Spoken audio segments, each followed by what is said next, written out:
یہ وصیت ہے سیدنا امام حسن مجتبیٰ رضی اللہ تعالی عنہ۔ مولا علی المرتضیٰ رضی اللہ تعالی عنہ فرماتے ہیں، اے بیٹے، میں تمہیں وصیت کرتا ہوں کہ اللہ سے ڈرتے رہنا اور اس کے اوامر نواہی یعنی احکام کی پختگی کے ساتھ پابندی کرنا اور اللہ کے ذکر کے ساتھ اپنے دل کو زندہ رکھنا اور آباد رکھنا۔ اللہ کے ذکر کے ساتھ، اللہ کی یاد کے ساتھ اپنے دل کو زندہ اور آباد رکھنا اور اللہ ہی کی رسی کو مضبوطی سے تھامے رکھنا۔ اب آپ ایک ایک جملے پر اور ایک ایک لفظ پر فوکس کریں گے اور فوکس کریں گی اور اس نصیحت کو اپنے دل و دماغ میں اتاریں گی، پھر دل و دماغ کی تختیوں پر ثبت کریں گی اور آپ بھی دل و دماغ کی تختیوں پر اس کے ایک ایک لفظ اور معنی اور پیغام کو نقش کریں گے۔ فرمایا تمہارے اور اللہ کے درمیان، اے بیٹے، تمہارے اور اللہ کے درمیان جو رشتہ ہے اس سے زیادہ اور کوئی رشتہ نہیں ہو سکتا جو اس سے زیادہ پائیدار ہو، اس سے زیادہ مضبوط ہو، اس سے زیادہ مستحکم ہو اور اس سے زیادہ فائدہ مند ہو۔ جو رشتہ تمہارے اور اللہ کے مابین ہے کہ وہ تمہارا خالق ہے اور تم اس کے بندے ہو۔ یہ جو رشتہ عبدیت و عبودیت ہے، اس سے بہتر نفع مند کوئی اور رشتہ نہیں ہو سکتا، بشرطے کہ بیٹے اس رشتہ عبدیت اور عبودیت کو تم مضبوطی سے تھامے رکھو، اس رشتے کو نہ ٹوٹنے دو نہ کمزور ہونے دو۔ پھر آپ نے فرمایا کہ جو مواعظ آپ کو، نصیحتیں، تذکیر اللہ کی طرف سے ملی ہے، اللہ کے رسول کی طرف سے ملی ہے، اللہ کی وحی اور اس کی قرآن کی شکل میں تم تک اللہ کی نصیحتیں، تعلیمات، اللہ کے احکام، مواعظ پہنچے ہیں، ان کے ذریعے اپنے دل کو زندہ رکھ۔ مواعظ الہیہ دلوں کو زندگی دیتے ہیں، ان کو زندہ رکھ۔ اور زہد کے ذریعے یعنی دنیا کی طلب اور حرص اور لالچ اور رغبت سے بے نیاز ہو کر دل کی خواہشوں کو مردہ کر دے، یعنی جن چیزوں کی طرف اللہ نے تمہیں ترغیب دی ہے ان کے ذریعے اپنے دل کو زندہ رکھنا، اور جو چیزیں دنیا کی تمہیں اللہ سے دور کرتی ہیں ان سے بے رغبت ہو کر انہیں مردہ کر دینا، اور دل کی زندگی کے لیے یقین کا سہارا لینا۔ آپ کی اس نصیحت کو منتخب کرنے کا ایک سبب یہ بھی ہے کہ اس میں آپ نے فوکس دل کے احوال پر کیا ہے کہ دل کس طرح زندہ ہوتا ہے، کس طرح مردہ ہوتا ہے، کس طرح مضبوط و مستحکم ہوتا ہے، اللہ کے ساتھ دل کا رشتہ کیسے استوار ہوتا ہے، کیسے اس کو محفوظ کیا جاتا ہے۔ اور فرمایا اللہ پر کامل یقین رکھتے ہوئے اسے اپنے دل کا سہارا بنانا، اور حکمت الہیہ، اللہ کے احکام میں جو حکمت اور جو راز پوشیدہ ہیں ان کے ذریعے اپنے دل کو منور کرنا، روشن کرنا، اور یہ دل بے قابو ہو جانے والا ہے، اس کو موت کی یاد کے ذریعے قابو میں رکھنا، یعنی ہر وقت موت اگر تمہاری آنکھوں کے سامنے رہے گی اور موت کو بھولے گے نہیں تو موت کے ذریعے دل قابو میں رہے گا، اگر موت کو بھول جاؤ گے تو دل بے قابو ہو جائے گا۔ پھر ہر وقت اس دل کو فنا کے اقرار کے اوپر جمائے رکھنا، یعنی تمہارا دل یہ بات کبھی نہ بھولے کہ یہ دنیا فانی ہے، ہماری زندگی فانی ہے، ہم نے فنا ہونا ہے۔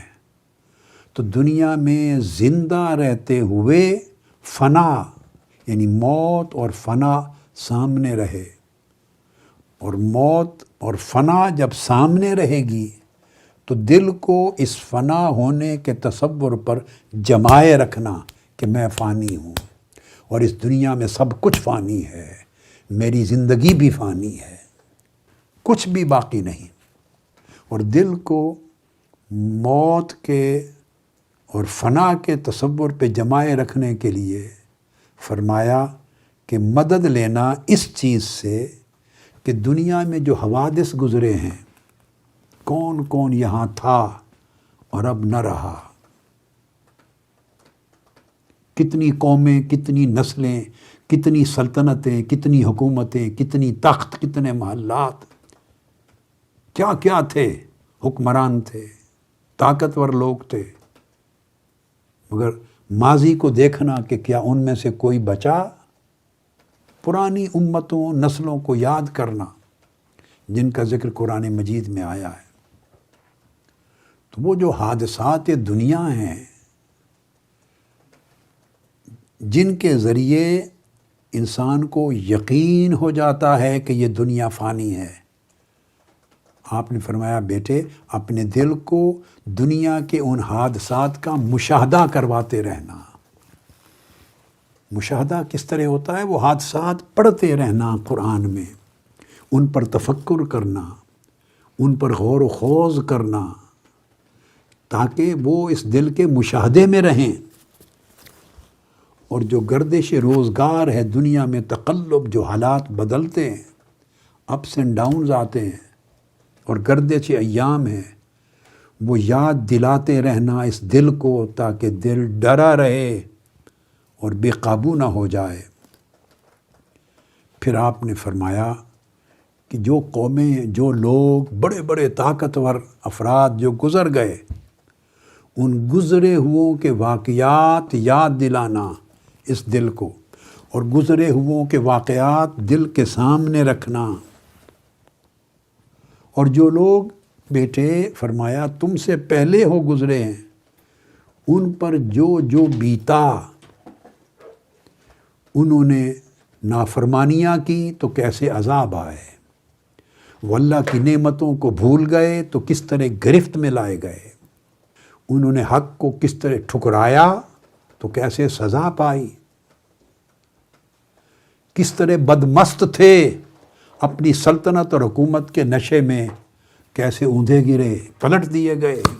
ایک وقت ان کا نام گونجتا تھا، پھر ان کا نشان بھی نہ بچا، ان کے محلات تھے، پھر وہ کھنڈرات بن گئے۔ فرمایا کہ یہ جو کچھ ان پر بیتا وہ یاد دلاتے رہنا۔ یہ کون فرما رہا ہے؟ حضور مولا علی المرتضیٰ کرم اللہ وجہ الکریم اپنے بیٹے سیدنا امام حسن مجتبیٰ سے فرما رہے ہیں۔ اب آپ دیکھیں، کسی ایک جملے میں یہ نہیں فرما رہے کہ بیٹے اپنے نسب پہ فخر کرنا، تم میرے بیٹے ہو، سیدہ کائنات کے بیٹے ہو، سرور کائنات کے شہزادے ہو، اپنے نسب پہ فخر کرنا، تمہیں کوئی فکر نہیں، تمہیں کوئی خوف نہیں۔ ایک جملے میں اس قسم کی بات کبھی گزر نہیں۔ بندگی سکھا رہے ہیں، ابدیت سکھا رہے ہیں۔ اور میں ان کی نصیحت دو سبب سے آپ کو سنا رہا ہوں۔ ایک تو یہ کہ آج شب شہادت علی رضی اللہ تعالی عنہ ہے، اور مولا علی کرم اللہ وجہ الکریم و علیہ السلام، ان کا مبارک ذکر ہو جائے اور ہماری نشست میں ان کی بابرکت ذکر سے فیض نصیب ہو، ان کی تعلیمات کا۔ اور دوسرا یہ تاکہ اعتکاف کی یہ جو مجالس ہیں، ان میں جو تربیت و نصیحت کرنی ہے، اس کا آغاز ہی نصاح علویہ سے ہو جائے، علوی نصیحت سے اور نبوی نصیحت سے ہو جائے، اور آپ اپنی سوچ کو درست کرنے والے بنیں کہ ہدایت کس راستے پر ہے، درستگی کس راستے پر ہے، اور درستگی میں پختگی کس راستے پر ہے، نجات کس راستے پر ہے، فلاح کیسی سوچ میں ہے، اور ہم کس طرح کی سوچ میں پڑ گئے ہیں۔ تو آپ نے فرمایا کہ بیٹے، گزرے ہوئے لوگوں کی جو بیتیاں ہیں، ان پر جو کچھ بیتا وہ اپنے دل کو ہر وقت دکھاتے رہنا، پڑھاتے رہنا، سناتے رہنا، تاکہ دل قابو میں رہے۔ پھر آپ نے یہاں تک فرمایا کہ ان گھروں میں اور ان کے کھنڈرات میں چلنا پھرنا۔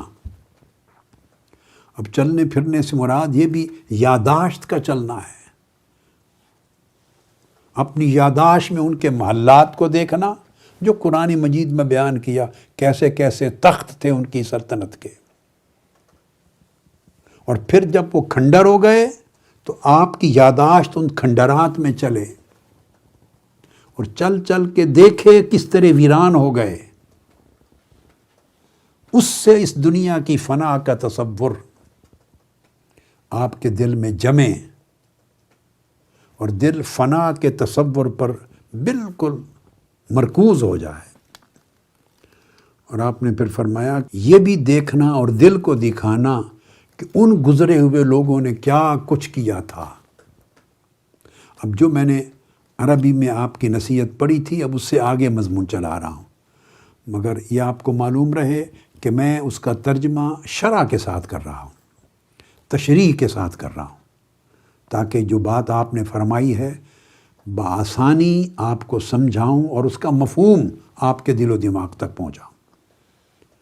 فرمایا دیکھنا اور دکھانا اپنے دل کو کہ انہوں نے کیا کچھ کیا تھا، اور کہاں تھے، اور کہاں سے کوچ کر گئے، اور یہ بھی دل کو دکھانا کہ جب کوچ کر گئے تو کہاں جا کے اترے، یعنی آخرت میں ان کی منزل کیا ہے، آخرت میں منزل کیا ہے، اب وہ کہاں پڑے ہیں، کہاں اترے اور کہاں ٹھہرے ہیں۔ اور پھر آپ فرماتے ہیں بیٹے کو، بیٹے حسن، جب یہ سارے کام کرو گے تو تمہیں صاف صاف دکھائی دے گا، نظر آئے گا کہ وہ اپنے دوستوں سے منہ موڑ کے چلے گئے اور پردیس کے گھروں میں جا کے اتر گئے۔ اور پھر فرماتے ہیں بیٹے یاد کرو وہ وقت دور نہیں کہ تمہارا شمار بھی ان میں ہونے لگے گا، یعنی تمہارا بھی کوچ کا وقت آئے گا۔ سمجھانا چاہتے ہیں کہ یہاں جس جگہ آج ہو یہ منزل نہیں، یہ راستہ ہے۔ منزل وہ ہے جہاں کوچ کرنے والے کوچ کرنے کے بعد جا اترے اور جہاں ٹھہرے، وہیں آپ نے بھی کوچ کر کے جانا ہے اور ٹھہرنا ہے۔ دیکھو کہ جہاں کوچ کرنے کے بعد اترنا اور ٹھہرنا ہے وہ منزل اچھی ہو، وہ منزل اچھی ہو، اس منزل کو اچھا بنانے کی فکر کرو اسی زندگی میں۔ پھر آپ یہ لفظ بولتے ہیں، فرماتے ہیں لہٰذا بیٹے اپنی اصل منزل کا انتظام کرو۔ ہم راستہ سنوارنے میں گم ہیں، راستے کو سنوارنے میں گم ہیں، راستے کو پر آسائش کرنے میں گم ہیں۔ یہ میرے توضیحاتی کلمات ہیں جو میں نے آپ کو عرض کیا، میں وضاحت کر رہا ہوں۔ ہم اپنے راستوں کو سجا رہے ہیں مگر منزل اجڑی پڑی ہے اس کی فکر نہیں ہے۔ ہمارے راستے پر رونق ہو جائیں، منزل سیاہ اور تاریک گھر ہو، اللہ نہ کرے کوئی خبر نہیں۔ راستے خوبصورت ہو جائیں مگر خدا نہ کرے منزل بھیانک ہو جائے، کوئی فکر نہیں۔ اس کی طرف آپ توجہ دلا کے کہتے ہیں اپنی اصل منزل کا انتظام کرو۔ اور پھر آپ نے بڑی خاص بات کی ہے اپنے صاحبزادے سے، امام حسن مجتبیٰ سے، فرماتے ہیں اپنی آخرت کا دنیا سے سودا نہ کرنا۔ ایسا نہ ہو کہ دنیا کے عوض آخرت بک جائے، دنیا سنوارتے سنوارتے سنوارتے آخرت کی اصل منزل خراب ہو جائے۔ سودا نہ کرنا آخرت کا دنیا سے۔ اور پھر فرمایا جو چیز جانتے نہیں ہو، اگلی بات عام زندگی کی تعلیم دی، اس کے متعلق بات نہ کیا کرو، یعنی جس کا علم نہ ہو، فہم نہ ہو، یقین نہ ہو، پختگی سے معلومات نہ ہو، اس کے متعلق بات نہ کیا کرو۔ اور جس چیز کا تم سے تعلق نہیں ہے اس کے بارے میں زبان کو نہ ہلایا کرو، زبان نہ کھولو، وہ لا یعنی بات ہے۔ اور پھر بڑی خوب بات کی آپ نے، فرمایا اور جس راہ میں بھٹک جانے کا اندیشہ ہو اس راہ میں قدم نہ اٹھایا کرو، اس راہ میں قدم نہ اٹھاؤ۔ سب سے پہلے نئی ویڈیوز کو حاصل کرنے کے لیے شیخ الاسلام ڈاکٹر محمد طاہر القادری کے آفیشیل یوٹیوب چینل کو سبسکرائب کریں اور بیل آئیکن کلک کریں۔